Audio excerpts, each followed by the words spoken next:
Dahil nagtampo nga itong si Chloe kay Makmak, hindi nga siya naging masaya sa ginawa nga ni Makmak na iposta nga ang relasyon nga nila sa Kuya Lance niya. Hindi naman nga tumigil ito ngang si Makmak dahil sinuyo niya nga itong si Chloe.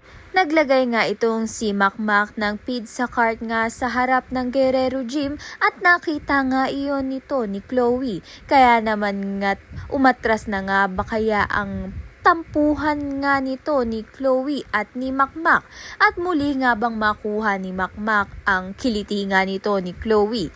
Samantalang nakumpirma na nga ni Lance na may relasyon nga ang kapatid niyang si Chloe at itong si Makmak, kaya naman nga't kinabukasan ay hinamon niya na nga itong si Makmak sa boxing fight.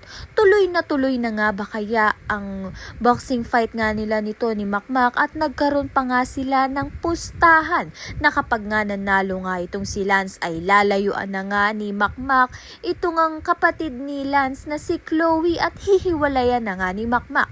At kapag nga nanalo naman nga itong si Makmak ay hindi na nga mangingialam pa itong si Lance sa relasyon nila. Kaya naman nga't yan at iba pa ang dapat nating pakaabangan. Maraming salamat sa iyong panunood.